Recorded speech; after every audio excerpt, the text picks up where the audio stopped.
Hello and welcome to another episode of Eat Smoke Drink. Today is quite a special episode. I say that every time actually. Every episode is a special episode. No, but today is something unusual. I have managed to source a Masam Samaroli bottling. A little background. Silvano Samaroli is very well known in the independent bottling scene. Italian guy, apparently he's got the nose of a greyhound and absolutely great palate, and he picks these barrels.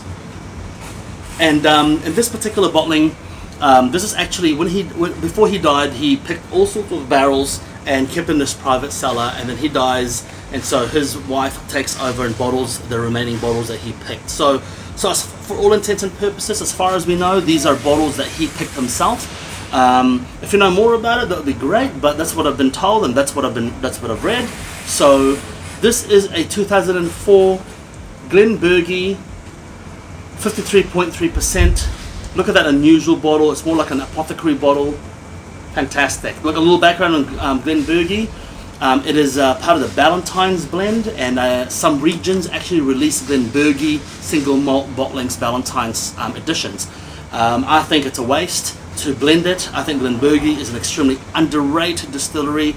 In saying that though, I would probably say that independent bottles of Gleburgie I've tried has been about 80-20, 20% a little bit boring, and the rest has been exceptional. But this one here, let's get sipping, let's get nosing.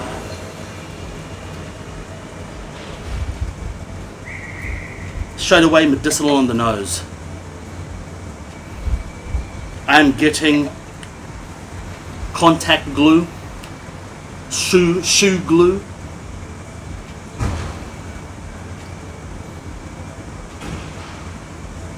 Thyme, basil. How fitting, an Italian herbs. I'm getting a sickly sweetness to it, a sickly sweetness like a sugar syrup. The bourbon influence is extremely prominent here. Sickly coconut, sickly vanilla.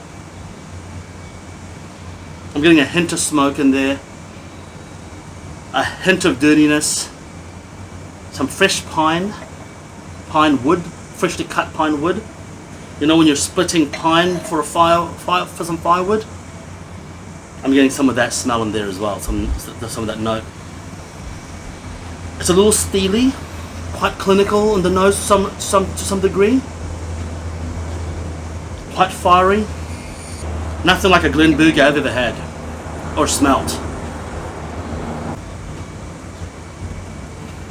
You know what? That's about all I'm getting in there.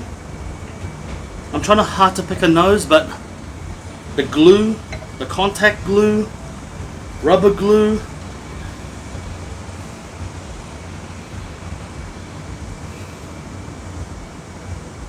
Quite a potent nose. I'm getting like that glue, like I said, the solvents. What a potent nose. Let's sip.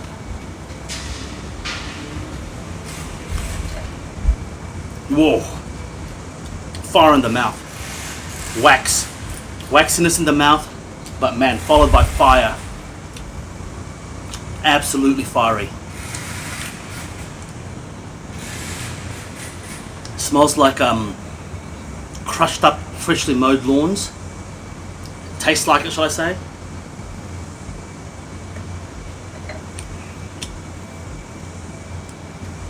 Super medicinal. Thyme, rosemary, basil, burnt popcorn, buttered popcorn,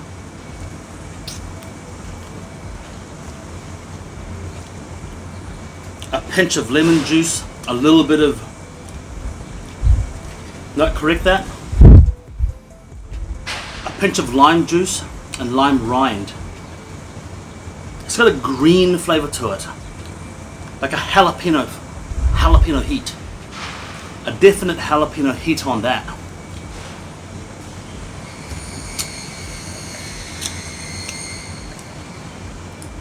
Wow.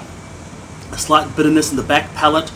For 53.3%, this is an absolute mule kick. Absolute mule kick. It's only, I guess it's only 16 years old. 2004 to 2020. It's only 16 years old, so I get it now. Why it's like a mule kick. Is it a bad thing though? No. Is it smooth? Shit, no. Is it palatable? Not really. Is it challenging? Shit, yeah. Definitely challenging. But is it worth the perseverance? I think so. After a couple of sips, when your face gets a little bit numb, it actually really reveals itself. It's a little bit of a journey from start to middle so far. I can kind of see where his palate is coming from when he tasted these barrels. I can kind of see where the progression is when he picked these barrels. He picked a spirit probably a few years in the barrel and go, I'm going to buy it. I don't know. I have no idea. But, I mean, it is definitely not for the faint-hearted. It is not for people who like a good 43% sipper, maybe with a little bit of ice. If that's the case, well, no, this ain't for you.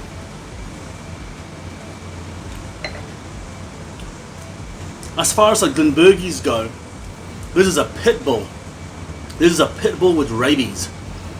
This is a pit bull that's been raised its entire life in a gang house. It has rabies, and they gave it some cocaine.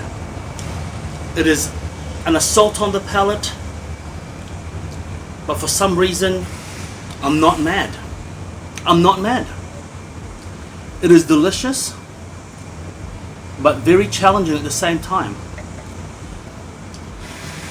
How interesting is that? I've got others to review of the Samaroli range, another 2 bottles. I'm curious to see what they're like. Wow, absolutely insane.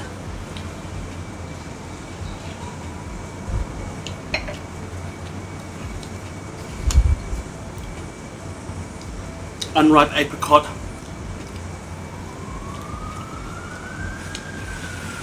Unripe apricot is and a little bit of guava. A crunchy white guava. Wow. Absolutely amazing. Fresh, vibrant, youthful, fiery, tasty.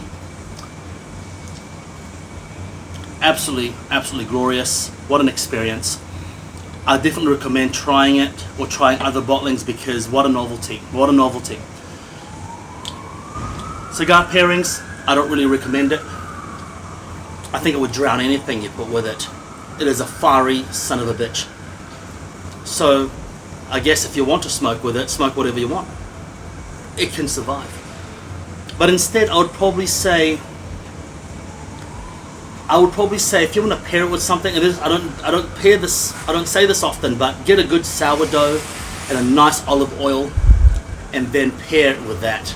Something relatively neutral, but that'll calm your palate and calm your stomach. Fantastic. Excellent bottling.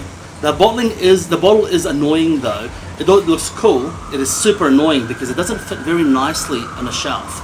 It takes a big footprint and really wastes a lot of vertical space. But apart from that, look, what a great bottling, what a great experience. Thank you for joining me today. Until next time, make sure you eat, smoke, drink. If you have tried this before or something similar, please let me know. Cheers.